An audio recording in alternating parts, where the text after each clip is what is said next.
Good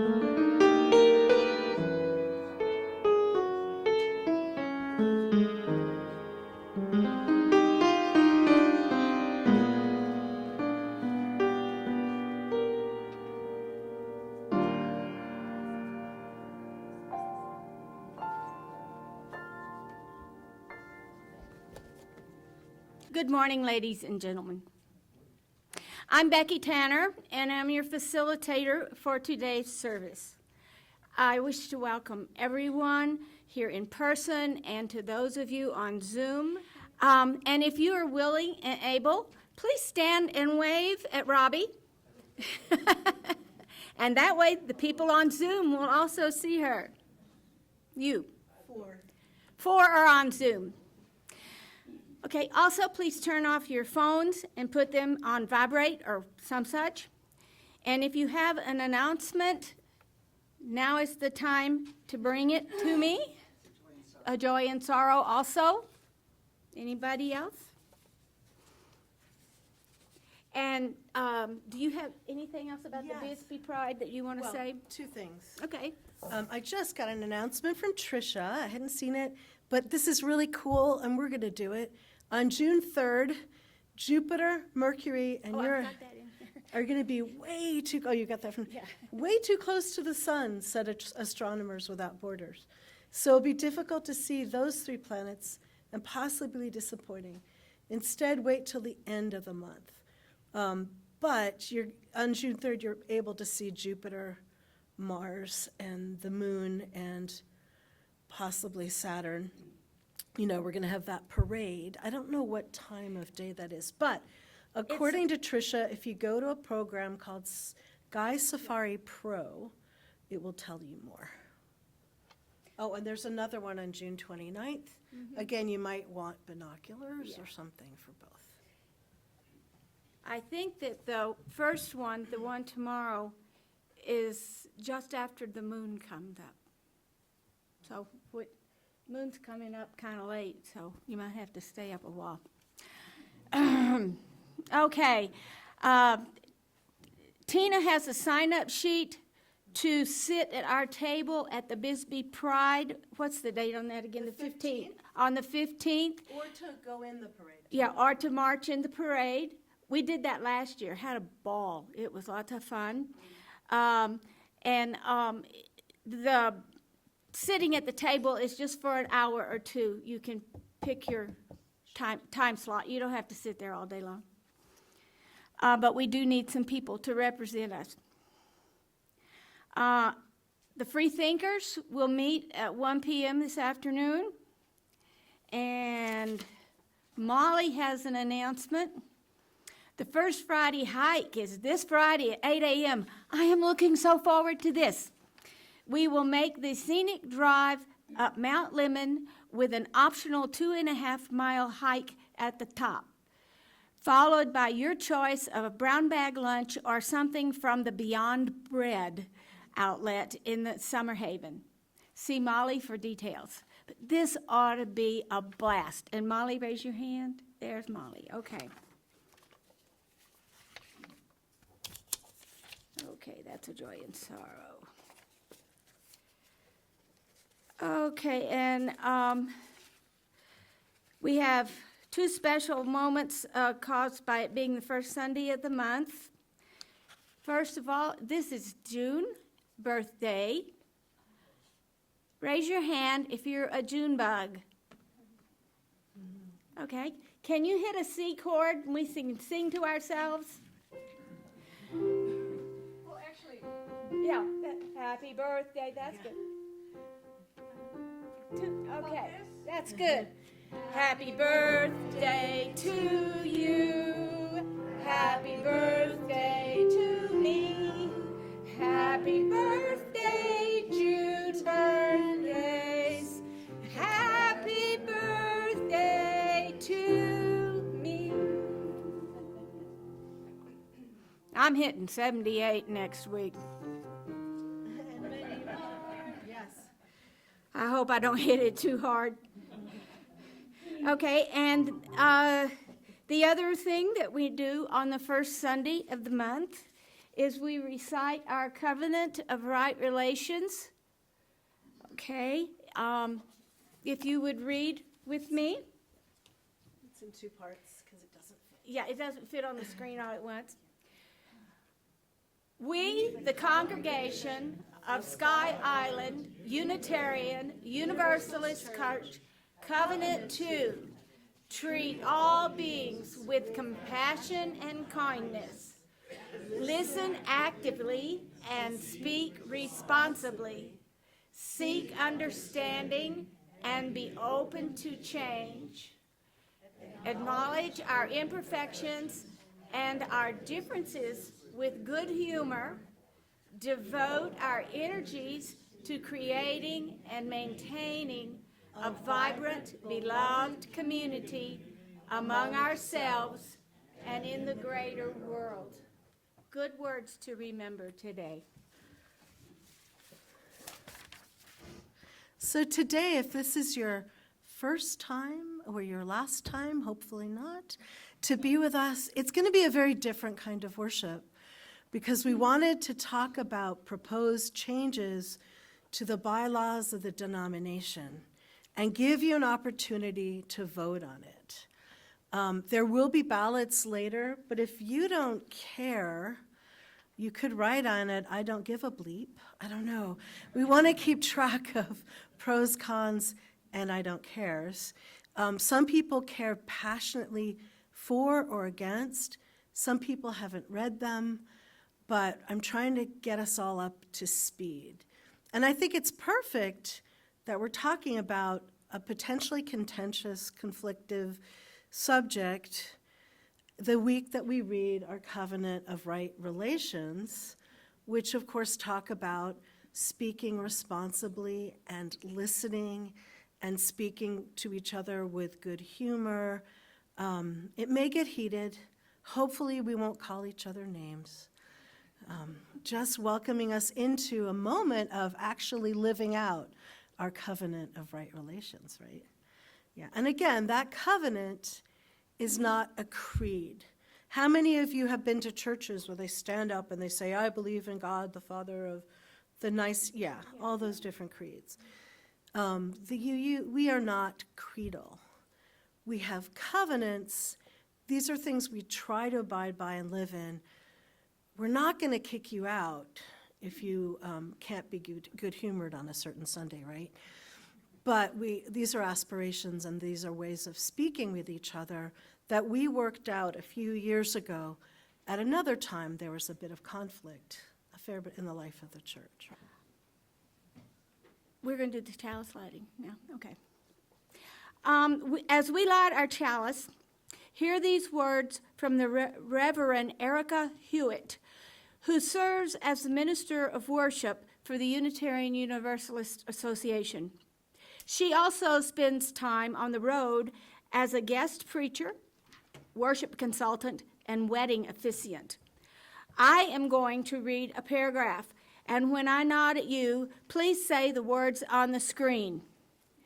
We speak the language of love. Just Speak the language of love. oh, right, you did it. Okay. As if that was so hard. Okay. I am beginning. We arrive from many different experiences and backgrounds. Some of us have trouble speaking. Others are so young that they're still learning to talk. One or two of us speak English as a second language, and others of us can speak several foreign languages. All of us share this in common. We speak the language of love. In the moments before worship begins, and again when we return to the service of life, we greet one another with kind words. We chat about the days behind us and the days to come, and We speak the language of love. we lift our voices in song, not to sing perfectly nor in tune, but to hear and feel our voices form a life-giving sound. And We sing the language of love. We form a web of compassionate listening when individuals among us embodying vulnerability name the fears that grip their hearts, the joys that buoy their spirits. We speak the language of love. At times, our voices clash. We disagree. Tensions enter our voices as we make room for different beliefs, different opinions, different perspectives. Through it all, it's our intention that we speak the language of love. In this congregation, we welcome a multiplicity of truths and invite them to be named out loud. We prophesy, summoning the age when justice and peace will be evident all around us, and we speak the language of love. Let us worship together, making room for one another as whole beings, tender hearts, hungry spirits, curious minds. With our actions and with our words, let us speak the language of love. Did very well. Okay, joys and sorrows. We are a caring congregation and share what gives us joy and what weighs heavily upon our hearts. I will read the joys and sorrows I have here. Are there any more back there? Okay. And people on Zoom, does anybody have a word to say? Not so far. Okay. You can put they can put theirs in the chat. Okay. From Heather Borman, I just wanted you to know that Jeannie Landwehr was in the hospital yesterday. Oh, she might appreciate a call. Why this? She's coming home today. Did she fall or something? She's having heart issues. Oh, okay. Yeah, I know she's got those. All right. And then, so we keep her in our thoughts and hearts. All right. Also, talk to the microphone. Richard Spencer's mother, Alice Franco Spencer, passed away this last week on May the 26th. Please keep Richard and his brother Wayne in your prayers at this tough time. So we add stones in memory of Alice Franco Spencer. Are there any other joys or sorrows? For all the other joys and sorrows that we are holding in our hearts and not verbalizing, I will add yet some more stones. That's fun to hear them listen to the bowl. Just take care of the whole thing. So I'm just going to go over briefly some of the changes. You have in your hand an outline of the differences. But first of all, I want to say welcome.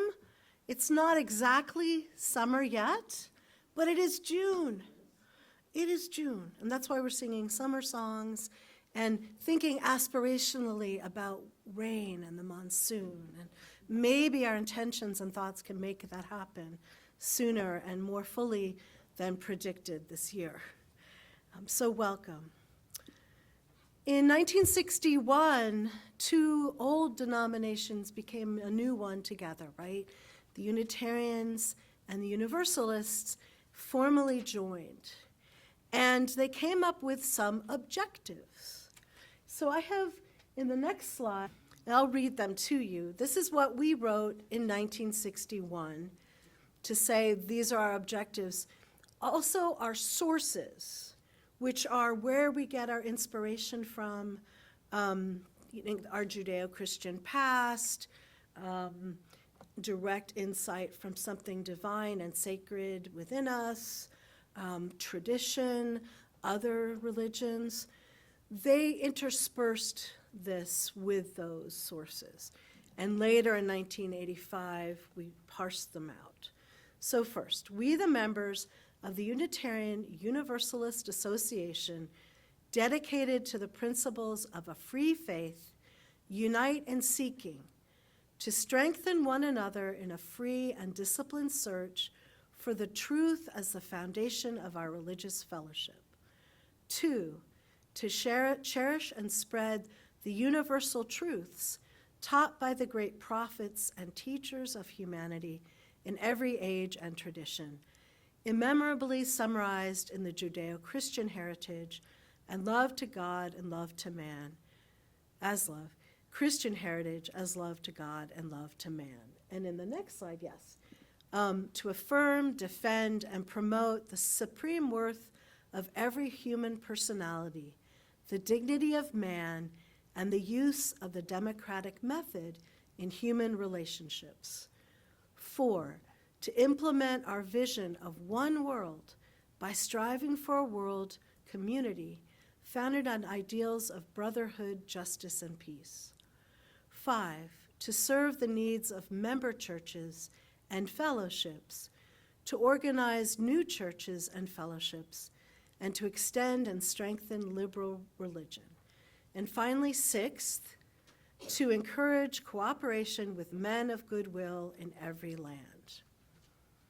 So, do you see any problem with the words? Well, it's wordy, and what else? Super sexist. Yeah, I mean, there are a lot of issues with the words. I'm not going to parse them out because that's not, but things change. The minute we write something down, like the minute we have a hymnal, it becomes outdated. The UUA is coming up with a virtual hymnal for that very reason, right? So you can see how those were great words. And can you imagine how excited they were just to say Unitarian Universalist? It had taken them a long time to say those words together in 1961. So then in 1985, we had a major overhaul, right? And most of us are familiar with the words we know now. What I'm putting up, you have in your hands. Does everyone have a written, does anyone want one? Put up your hand if you need one. Okay, Becky's going to pass some. Thank you, Becky.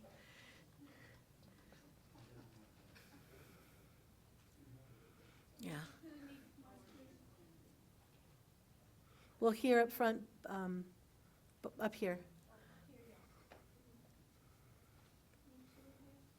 You can kind of see that, right?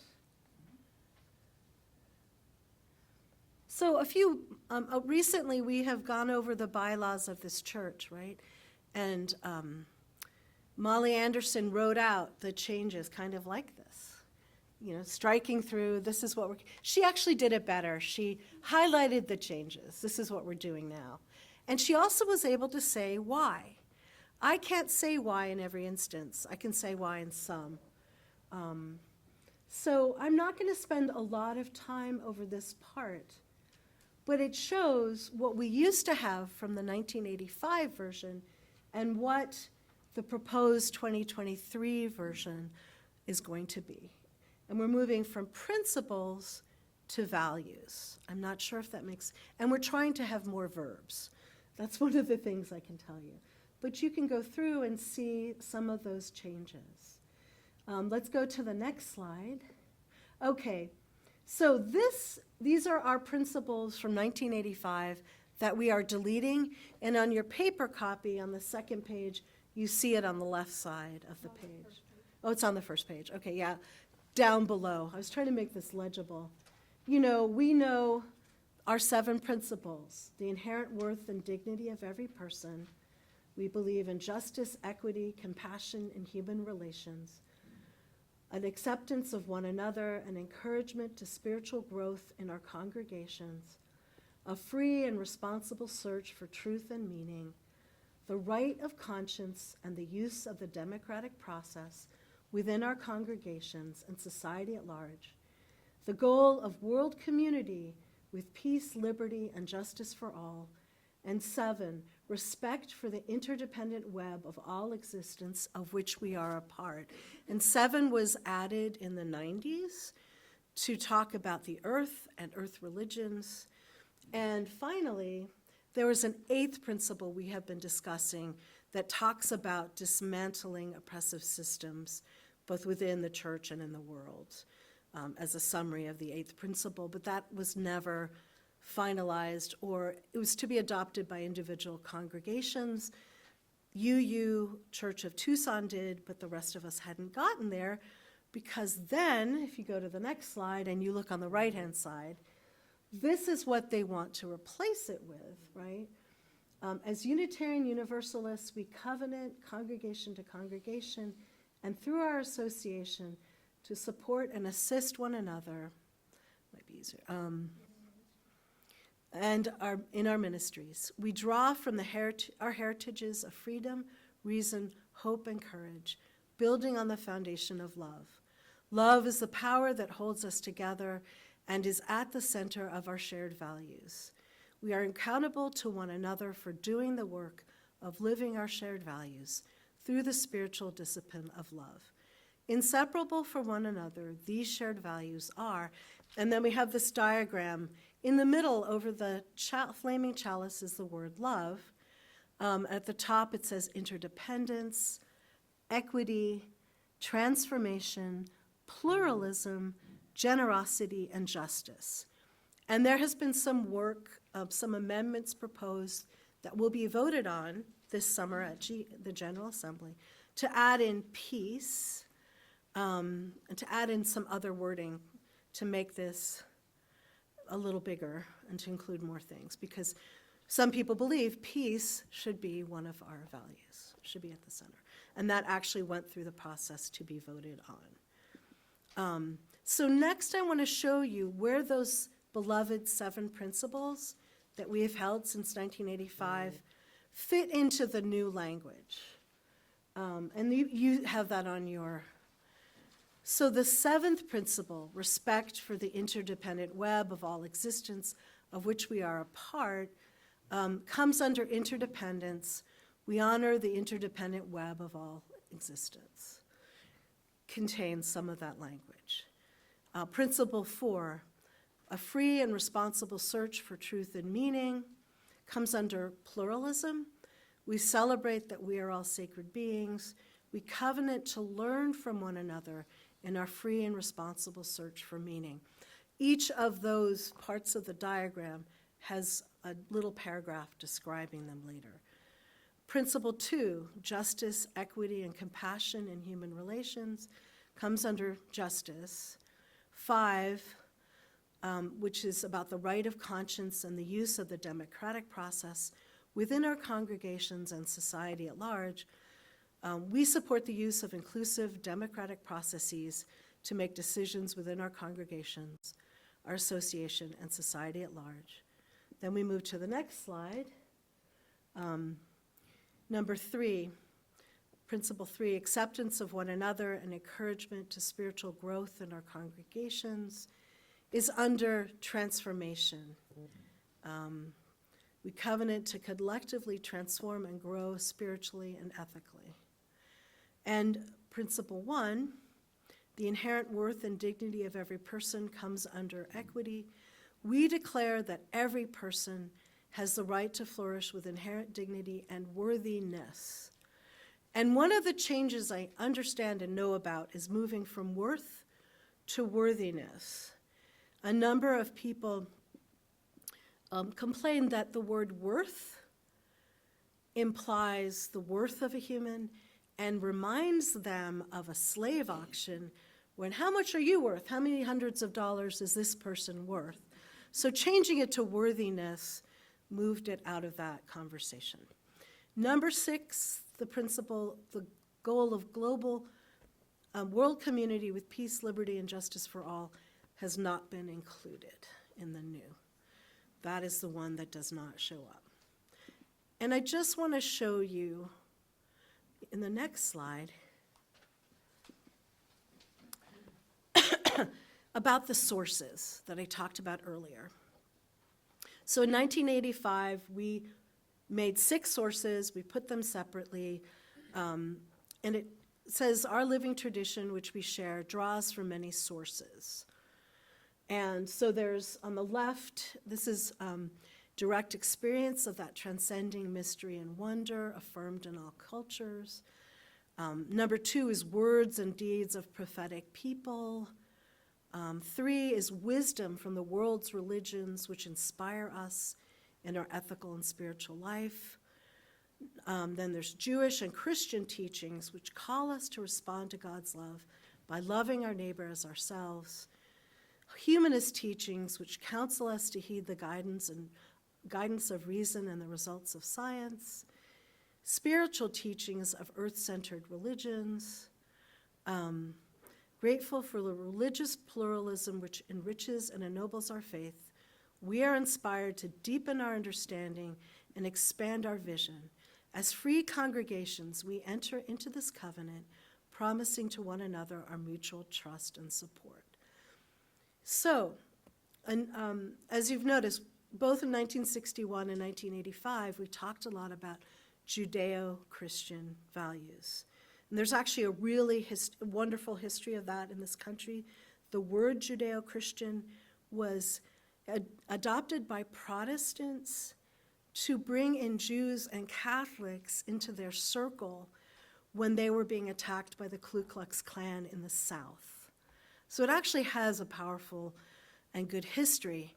But we have a number of Muslim members of our Unitarian Universalist congregations. The person in charge of giving us advice at the regional level is a Muslim, and she gives wonderful advice, including snippets from Islam. And several groups have wanted to make it Abrahamic, not just Judeo-Christian, right? But the new proposal goes beyond that and addresses something important I'll talk about at the end. So they want to replace it with, all of our sources with, direct experiences of transcending mystery and wonder are primary sources of Unitarian Universalist inspiration. These experiences open our hearts, renew our spirits, and transform our lives. We draw upon and are inspired by sacred, secular, and scientific understandings that help us make meaning and live into our values. These sources ground us and sustain us in ordinary, difficult, and joyous times. We respect the histories, contexts, and cultures in which these sources were created and are currently practiced. Grateful for the experiences that move us, aware of the religious ancestries we inherit, and enlivened by the diversity which enriches our faith, we are called to ever deepen and expand our wisdom. And one section that I think is really important is the part that talks about we respect the histories, contexts, and cultures in which these sources were created and are currently practiced. Because we don't want to just say, okay, today we're celebrating Hanukkah, without any real understanding of what that means within Jewish faith, right? If we talk about Ramadan, we really want it to include the diversity of what's happening in the Muslim world, and not just, oh, let's, taking things out of context and appropriating them is something we're trying to overcome. We're trying to understand the depth of faith and belief, and so that's why that's in there. So that, for me, was the important sections. You can also see that we are keeping congregational freedom, the individual's right of conscience. These are being kept. Anyway, in a few moments, people will be invited to speak. So first I'm going to start with a meditation.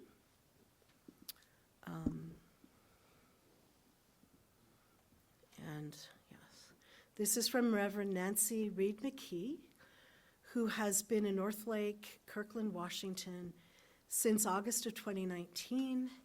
She went to Starr King, and before that, she trained as a community organizer, was also a nurse practitioner for about 30 years. She was born in New Zealand, but she has a long history leading youth groups, running social justice programs, teaching our whole lives, being active in this tradition, and she has not been ordained many years, but is an older, wise, okay. So in this moment, I invite you to take several deep breaths in and out again. In and out again.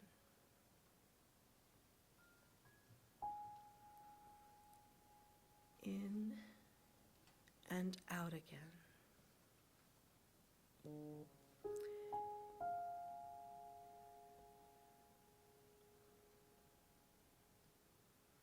Calling your attention to this space.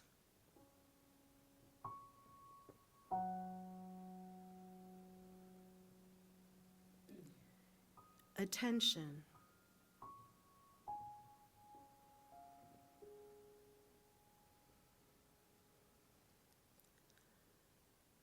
Pay attention.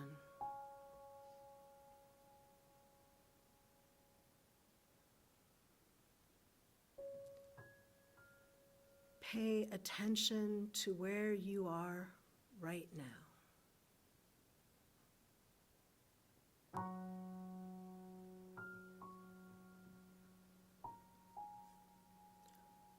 I mean, where you are.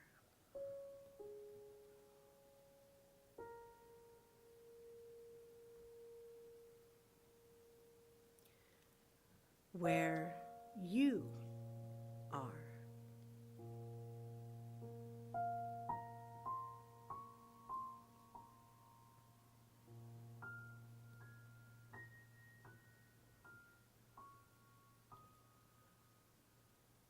Where you are.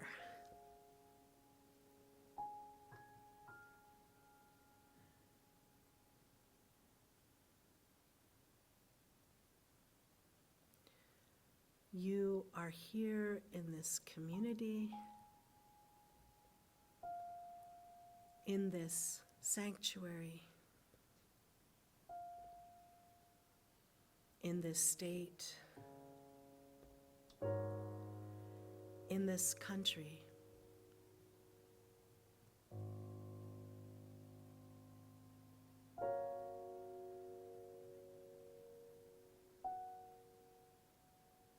On this beautiful blue planet, whirling through the tailspin of a galaxy.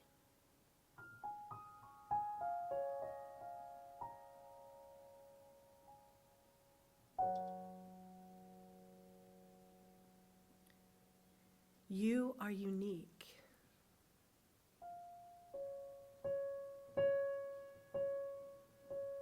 You are made of cells and hormones.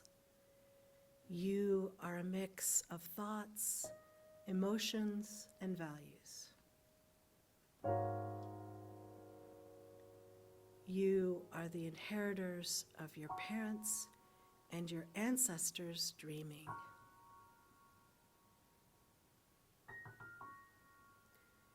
You are a part of the human inhabitants on this earth. You are. You exist. You are breathing. You are still. You are connected. You are present. You have a holy spark inside you. You are here now. You are paying attention. Let us take a moment to breathe in and out in silence.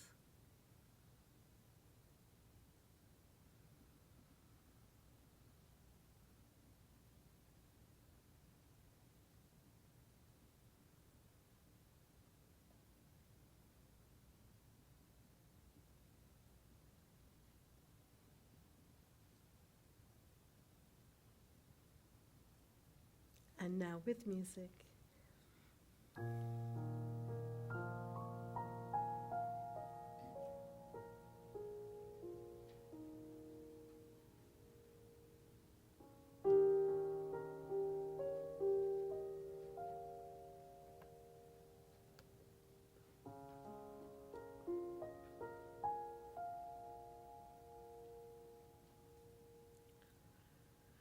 Blessed be.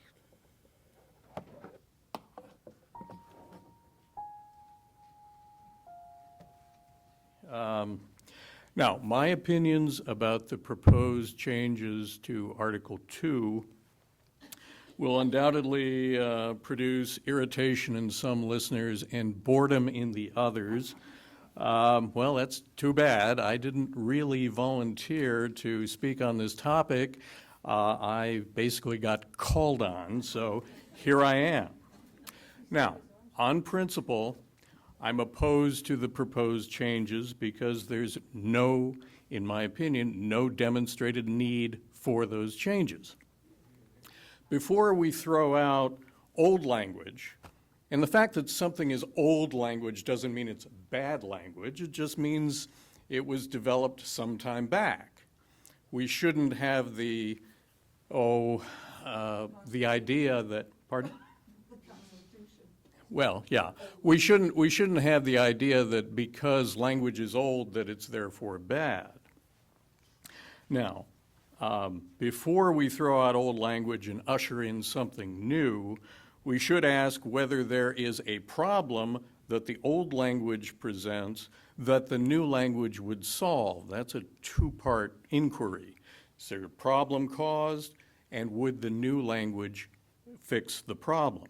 If the answer to either one of those questions is no, then we should save our time and our energy for something else. The fact that changes to a previous statement, like the 1961 statement, we saw reasons for change. The fact that changes were necessary in the past to other statements is not a reason to think that the current set of principles has the same problems. Now, also the fact that a word here and there might with profit be changed, that's not a reason for changing all of the statement of principles. If it is the considered judgment of the UUA congregations that there really is a meaningful distinction between worth and worthiness, and frankly, I'd argue with that, but if that's the considered judgment, then let's change the word. Let's not change everything else about the old statement. Now, does anyone really think that if these changes are approved, that throngs of new people are going to be coming into UUA congregations? I mean, really, do we think that somebody out there is thinking, you know, if they only make those changes to Article 2, I'll be there, but not until then? I don't think so. And I also have to say, however, that by the same token, if these changes are made, it's not the end of the world. It's not the kiss of death for UUA. People will still come to Sky Island and to other UU congregations based on the warmth of their welcome here, based on the nature and value of the services and sermons, and based on the support and the friendship that they find here. These things are not going to change, regardless of whatever verbal formulation we come up with in terms of Article 2. The moral of my story is that we shouldn't be wasting our time and our energy on this debate, honestly. We should just say no to pointless arguments, especially mine. Thank you.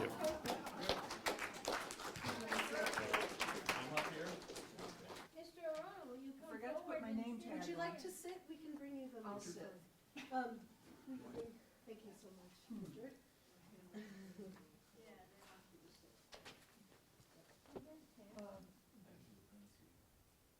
She has to have a mic.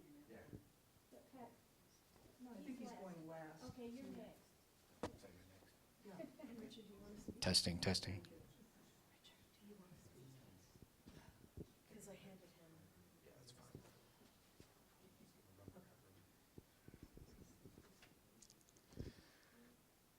Okay, so I'm going to try to keep this brief. I just have a couple of things that I want to they keep trying to push AI on us, okay? I just hate it. And that's kind of how I feel about the proposed changes to Article 2. I feel like it has not been a democratic process from the UUA. They have been sending down really little advertisements for their new ideas. Heather, could you hold it closer so The UUA has been sending out advertisements for about the last year for their new ideas. Nothing about having a dialogue or thinking it through or having a search for truth or anything like that. That's one of my problems with it. I just wanted to say that the meditation you just did reminded me of Sweet Honey in the Rock's song called We Are. And that music is so wonderful, and I think we've got some of it incorporated into, and I think there was a choir doing this song in one of the UUAs, one of the GAs. It's a wonderful song. Anyway, so, all right, first of all, I want to debunk the idea that if we accept these values, and I also want to say that our 2 or 3 or 53 votes aren't going to make that much difference in the long run, so, whatever. But I think a lot of people have said, nothing's going to change. We can keep our 7 principles. And that I'll tell you what the UUA itself says about that, just so you know. If the revision of Article 2 is adopted as currently written, the UUA principles will no longer be incorporated in the UUA bylaws. We anticipate congregations and individuals will continue to utilize the UUA principles alongside the newly articulated shared UUA values as previous covenants and statements of commonly held beliefs are used within their historical context today. Now, they did a lot of weasel wording here, in my opinion. I know weasel words when I hear them, okay? They're basically saying, yes, their history is basically what they're saying. And no, churches aren't going to be able to keep the 7 principles if they want. And what else? All right, so I have been involved with the dissidents. I've been on their Facebook page, on their email list, and people have all different kinds of reasons that they don't like the proposed changes. And I'm just one of those people. I don't share all of their opinions, and they don't share all of my opinions. But I think you know that who was the one who brought the movie 13th here for an RE discussion? You did. I did, okay, just so you know that. And it wasn't universally, people weren't universally happy about that either, I'll tell you. But I got something in the last couple of days that I thought would just do this for me. And that is from Ann Schneider, and I don't know how many of you know who she is. I think Gary knows because he's been very involved in kind of a subterfuge way in what's called, I haven't done it for a couple of years, so I don't remember what it's called, but it's a way that we as individuals can put our opinions into the state legislature on various bills. And writes a whole UU blog on what's good and what's bad about the proposed bills, so that people, if they want to be really civically engaged, there's a way you can go on and say yay or nay and make a comment. Okay, so she does really good work. And she's highly educated. She's former professor, etc. So here's what she had to say a couple of days ago on one of the dissident places. She's a PhD. I think she used to teach up in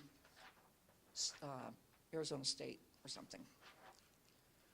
Okay, the proposed revision of Unitarian Universalist Association Article 2 not only reduces the 7 principles to a handful of clauses buried in other values and eliminates the freedom of belief commitment, but it also proposes a new set of values as the primary expression of Unitarian Universalism. The new set of values places love at the center of UUism in a flower diagram surrounded by 6 other values: equity, interdependence, justice, generosity, pluralism, and transformation. What, we might ask, does love mean, and why is it centered? Centering love as a value may help align UUism with many other religions, especially Christianity, but what does love actually mean in UUism? How has the Commission on the revision of Article 2 defined love? Is this really the most central of all UU principles, the core of UU theology?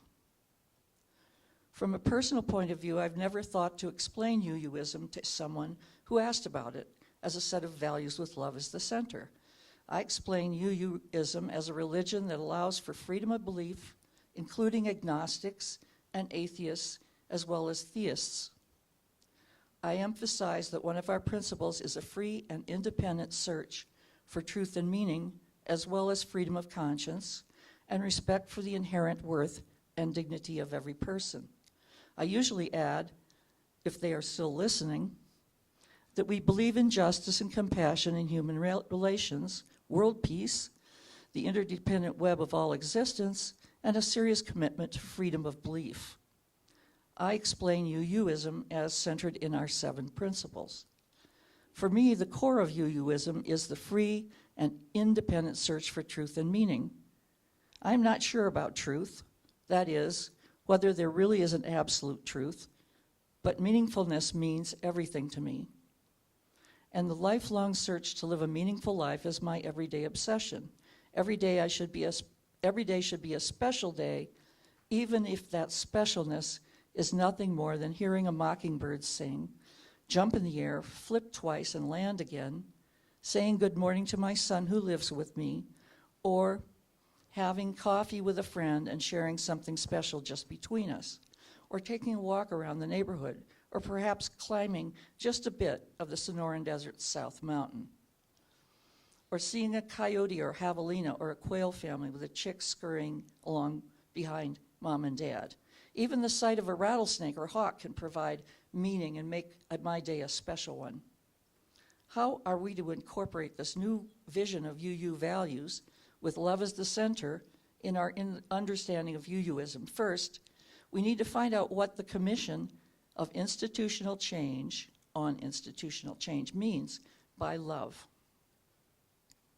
Article 2 says we draw on our heritages of freedom, reason, hope, and courage, building on our foundation of love. The core of UUism, I have always thought, is found in our freedom of belief, our tolerance for other beliefs, our capacity for reason, and our empathy, which may be the most important of all human values. Yet Article 2 says that love is the power that holds us together and is the center of our shared values. I am jolted by section C2.2, when it says, we are accountable to one another for doing the work of living our shared values through the spiritual discipline of love. The shared values are independence, equity, transformation, pluralism, generosity, and justice. But what does love mean? It still has no definition. Digging deeper, I find that the charge to the committee says that love is love in action, and that love in action is anti-racism, anti-oppression, and multiculturalism. Now, this is not hyperbole on my part. That is actually what the change to the group that rewrote Article 2 says. The board believes that one core theological value shared widely among UUs is love. Our commitment to personal, institutional, and cultural change rooted in anti-oppression, anti-racism, and multiculturalism values and practices is love in action and should be centered in any revision of Article 2. The new principles and purposes, they should ask us to choose love in action as the path forward. Our commitment is to anti-racism, anti-oppression, and multiculturalism is love in action.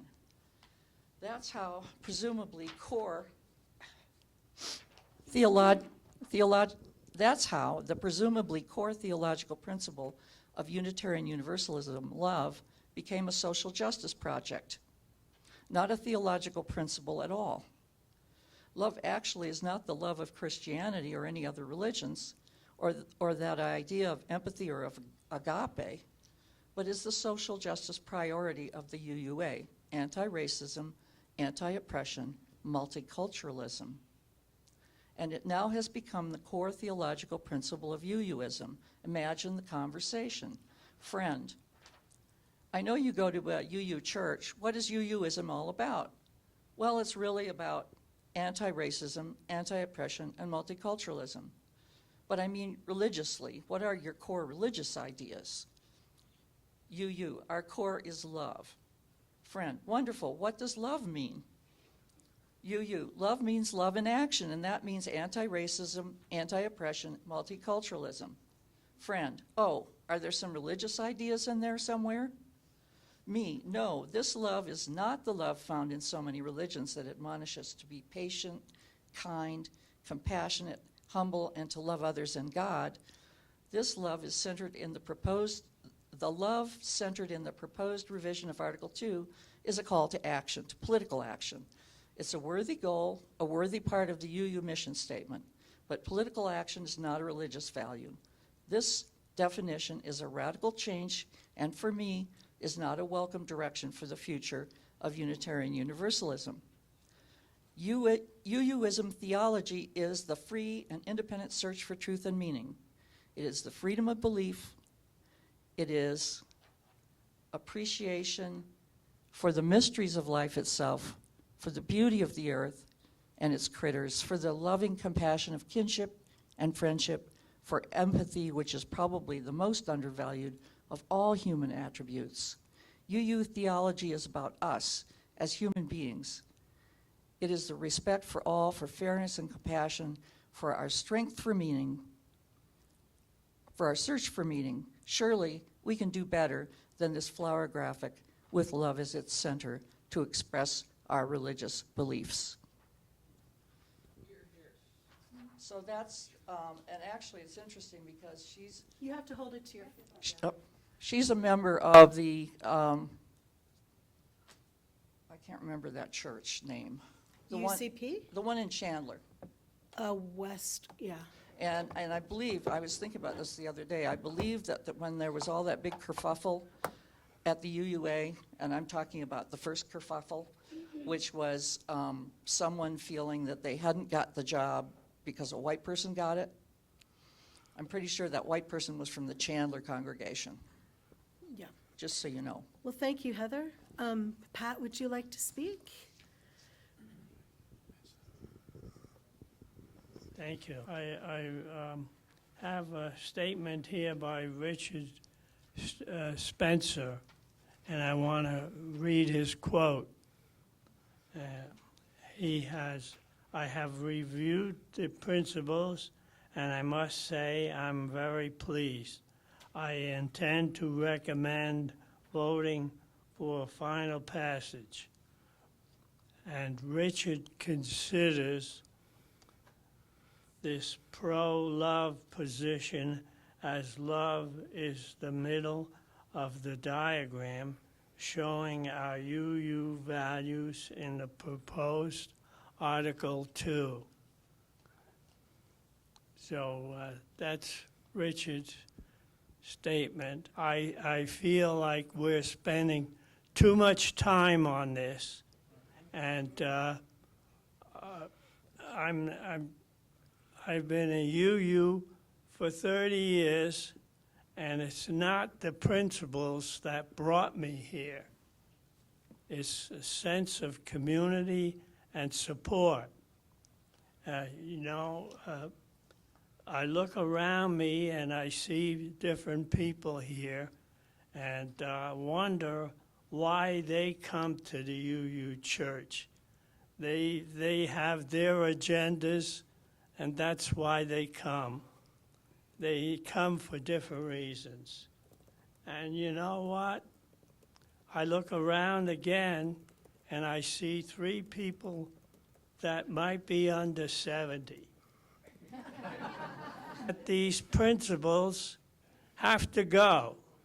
They've been around too long. Unlike Wally, I feel like it is time for a change because people have smartphones, they have computers. The world is ever changing, and to bring on new people in the UU congregations, young people, that is, the principles, the 7 principles are not going to do the job. So you need love. Whatever love is, whatever you interpret as love being, you need it. Believe me. That's why I am accepting of all people, whether they are gay, lesbian, heterosexual, whatever. There's things in the 7 principles I don't support, like respect. I don't, I think of that word negatively because respect can be enforced disciplinarily. You can be forced to respect one another or respect your father, by discipline. You don't get the same thing with love. So that's the difference. As far as the sources, I'm not a Christian, I'm not a Jew, so I don't agree with the sources. So forget about it. Hope I make this brief enough. I've been a Unitarian for over 60 years. I've been a Unitarian Universalist for the rest of the period. And I appreciate the opportunity to evolve. I think I've grown a lot under the influence of UUs and a lot of all y'all. So I'm grateful to that degree. One thing I've figured out just fairly recently, the purpose of the universe is to evolve God. And I'm thinking the process is not that far along. And as a free thinker, I think that's a pretty revolutionary thought. Now, as far as the 7 principles are concerned, the only problem I have is with the inherent worth and dignity part. I think all of us can come up with a person who doesn't really qualify for that. Yeah. And as far as the new principles are concerned, I think love is a rather ambiguous word. Is there a better word? And I think if there were a better word, we could probably come up with it in the years to come. But in the meantime, love is as good as any. I tried agape. Nah, that doesn't work either. So the other thing is the worldwide community idea, leaving that out. I think that's, we need to work on that too. So good luck here. So I had 2 people, one of whom is under 70. Amy wanted to say, I move we keep the 7 principles. They are what called me to the UU Church as an adult. I share with others this way to introduce the UU Church. I moved others to visit church by sharing that and join fellowships and congregation. So it's been a useful evangelism tool for her. And there's room and need for both principles that are heart-based and values that she thinks are more intellectually based. She wants us to be heart and mind. I also spoke with Edna yesterday And she writes today, I like the idea of broadening the sources, but hope we retain our principles and continue to work on the 8th principle with less verbose modifications to what was recently proposed. I consider it important to have compact, easily expressed principles to communicate the essence of UUism. All right, does anyone else really want to speak? Yes. May I speak quickly? My philosophy is if it ain't fixed, if it ain't broke, don't fix it. If it ain't broke, don't fix it. And I like the simplicity of the 7 principles. Somebody that says, what's your church all about? You can whip out the 7 principles and they can read them in 3 minutes. And you have a feeling for what we are all about. This new system, I went to GA last summer, and this was hours of discussion, pros and cons. And although I'm not going to have a hissy fit if it's adopted, I prefer what we already got. If it ain't broke, don't fix it. Gwen would like to speak. Can you take it to Gwen? After Gwen, we have 2 more people at least.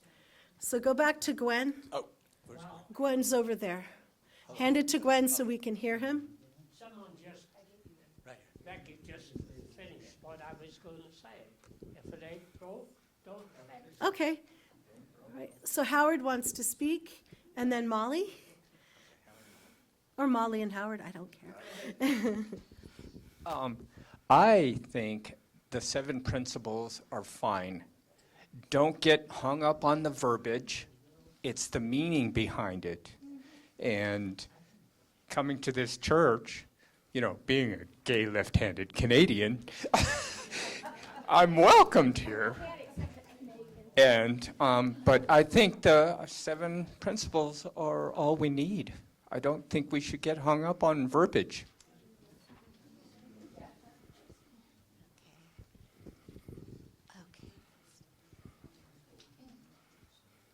I like the 7 sources also. I could see that maybe some reworking to add Abrahamic would be just fine. And, to add worthiness into the principles instead of worth, that would be fine. Like many of you, don't see a need for a major change at this time. And this is not important theologically, but I do have to get off my chest that I am very annoyed at using covenant as a verb. Who's next? Okay. I came into the meeting, really, I couldn't care less about whether we changed this or not. But I think that our current language does lack something. The principles are the what we believe, but love is the why. And we don't have that in our current language. So I would be okay with adding that, although I don't think that this entire 2 pages of new verbiage is needed. I'm going to say something at this point, too, because I wasn't supposed to be here today because my mother passed away, well, as you know. And we were running around, my brother and I, trying to make arrangements and everything. But what you just said, Molly, is something that I concur with.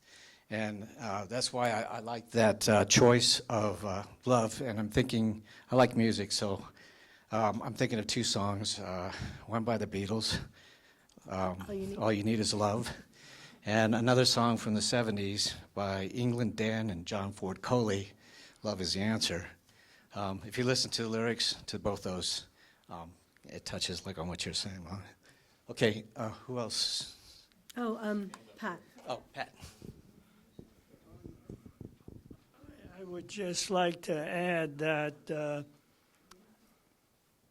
like I said, most people that are for the bylaws remaining as they are, the 7 principles, that is, are all over 70. And, that doesn't speak well. by the time these bylaws come up in 3 years or more, again, this church may not exist. And Tina will have to look for another job. Because most of us will either have moved or moved on to another place. So, I don't think it matters that much. One thing I want to say about love is I've known agnostics that have married, had children. They gave their children love, not respect. That's one of the 7 principles that I object to, the 7th one. So we are now voting. Does everyone have a pen? Do you need a pen? I would just like the record to show that I am not yet 70. I mean, I'm closing in on it. It's real close, but I'm not there yet. Just wanted everyone to know that.